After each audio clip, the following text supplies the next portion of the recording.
Assalamualaikum dan selamat sejahtera. Kembali kita kepada program Pandai Bahasa. Pastinya A tambah. Ya, kita akan boleh dapat A tambah. Baiklah, hari ini saya ingin menerangkan tentang jenis-jenis ayat. Mula-mula sekali kita lihat iaitu ayat tanya. Yang keduanya ialah ayat seruan. Yang ketiganya ialah ayat perintah. Dan yang keempatnya ayat nyata.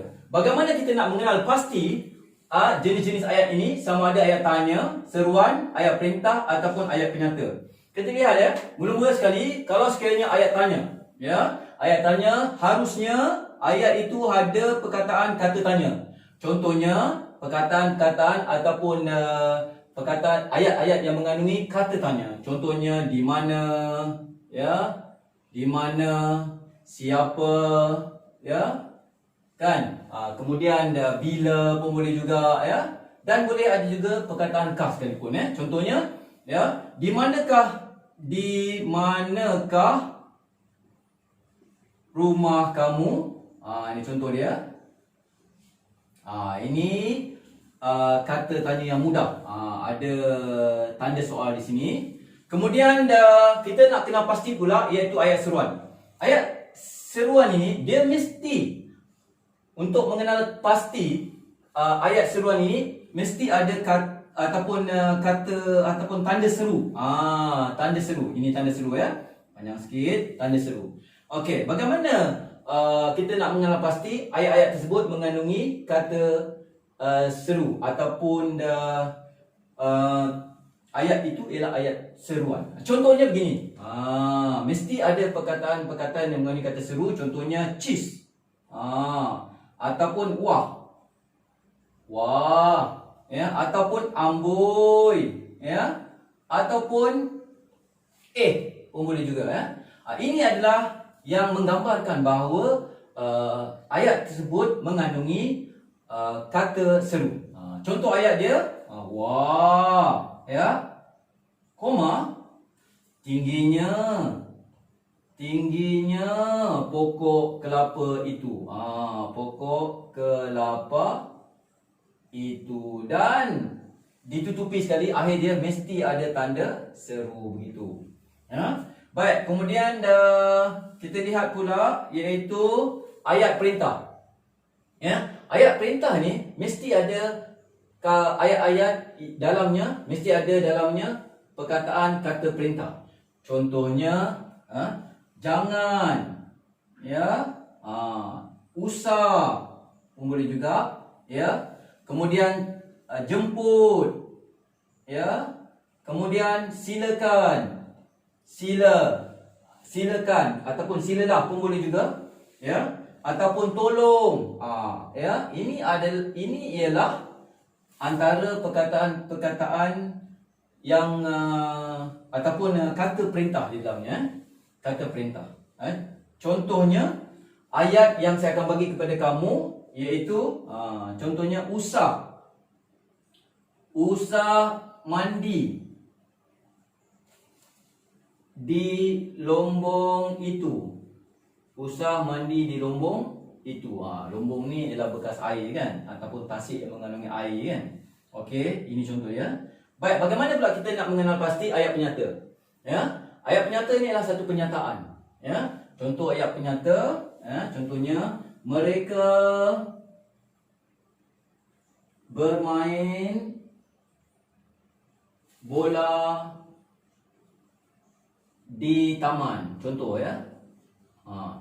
Jadi untuk mengenal pasti juga, ya, untuk mengenal pasti juga ayat-ayat ini ialah ayat penyata, maka dia ataupun ayat ini tidak mengandungi kata tanya ataupun tidak mengandungi kata seruan ataupun kata seru ataupun tidak mengandungi kata perintah, maka ayat tersebut ialah ayat penyata.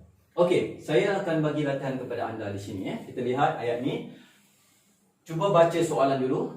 Kenal pasti ayat-ayat di bawah ini sama ada ayat penyata, ayat tanya, ayat seruan ataupun ayat perintah. Ya. Ayat yang pertama kita bagi latihan di sini iaitu mengapakah kamu tidak pergi ke sekolah pada hari ini? Okey, jadi kita lihat di sini perkataan mengapakah. Kemudian ada tanda tanya, maka itu sudah tentu ayat tanya. Ya, ini ialah ayat tanya. Sebab ia mengandungi kata tanya, mengapakah, dan ada juga iaitu tanda soal. Baik, kemudian kita tengok ayat kedua pula. Jangan bermain di padang ketika hujan lebat. Jadi ada di sini iaitu perkataan kata perintah jangan. Jadi bila ada perkataan kata perintah jangan, maka ayat itu lengkapnya ialah ayat perintah. Maka contoh ayat di sini ialah jangan bermain di padang ketika hujan lebat. Maka ayat ini ialah ayat perintah. Ayat perintah. Baik, kemudian kita tengok ayat ketiga pula. Ya, budak itu tersenyum apabila melihat saya datang ke rumahnya. Tadi kita telah buat ya latihan tadi. Sekiranya tidak ada kata tanya ataupun tidak ada kata seruan ataupun tidak ada kata perintah, maka ayat itu ialah ayat penyata. Jadi kita lihat di sini, budak itu tersenyum apabila melihat saya datang ke rumahnya, maka ayat ini tidak mengandungi ayat tanya ataupun kata tanya, tidak mengandungi kata seruan, tidak mengandungi kata perintah, maka ayat ini ialah ayat penyata. Jelas ya? Sebab dia menyatakan satu ataupun penyataan ya. Ayat penyata. Baik, kemudian kita tengok soalan yang keempat, latihan yang keempat ini. Cheese. Ada tanda koma tu. Cheese. Tanda koma. Berani kamu menentang aku yang gagah ini? Jadi sekarang ini, ayat ini cuba kita lihat. Ya. Apakah jenis ayat ini? Pertamanya, adakah kita lihat perkataan-perkataan dia, golongan kata dia. Di situ, di dalam ini ada kata seru. Ya, cheese bermaknanya itu ialah kata seru. Kemudian ada tanda koma. Kemudian ada pula